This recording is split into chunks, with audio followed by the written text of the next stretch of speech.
Hello everyone, samahan niyo po ako, magluluto tayo ng ginataang langka. Ang sahog po nito ay hipon. Simpleng recipe lang po ito at madali din lang pong lutuin. Lutong bahay, lutong Bicolana. So, umpisahan na po natin ang pagluluto.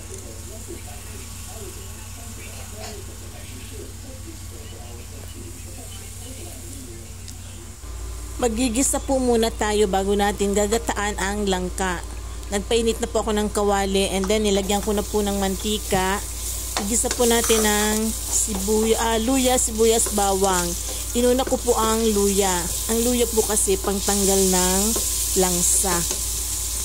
And then sunod po natin ang sibuyas.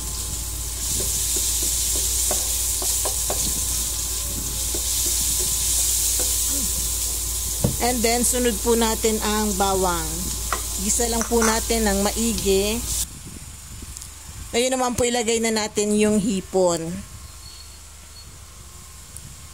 Gisa po natin ng maigi ang ating hipon, yung ating pong sahog.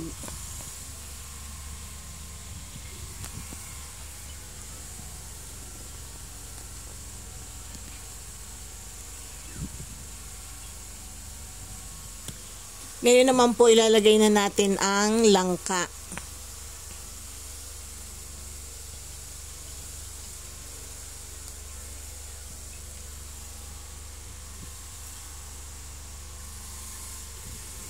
Igisa muna natin ng maigi yung langka bago po natin lalagyan ng gata.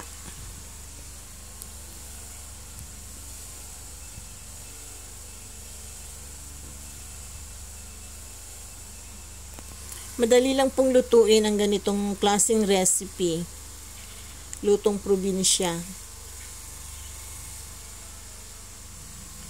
Mga Bicolano po madalas ganito ang ulam. Ginataan, palaging ginataan. Lalo na po yung mga sa barangay. Ngayon naman po ilagay na natin ang gata.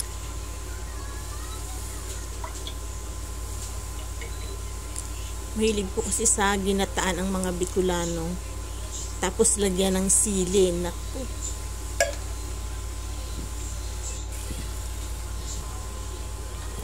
Ngayon naman po tatakpan natin.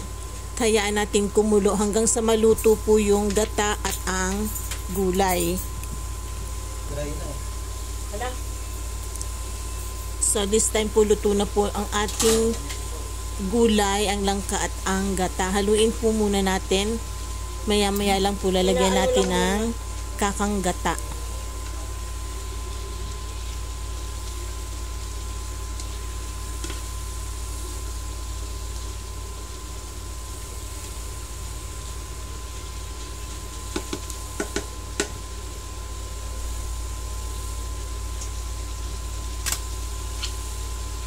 So, maglalagay na po tayo ng kakang gata.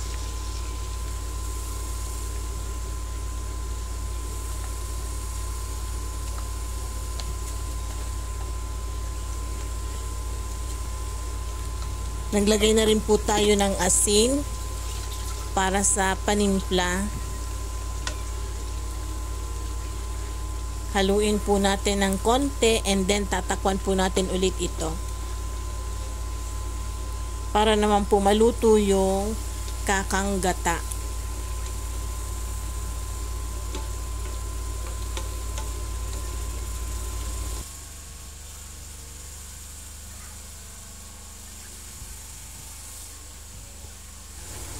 So, ito na po yung ating ginataang langka. Luto na po ito and ready to serve na po ito mga ka-grandma.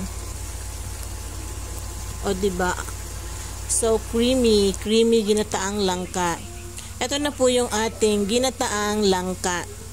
Sana po nagustuhan nyo ang video na to. At kung nagustuhan nyo po, huwag kalimutang mag-like, share, comment, and follow.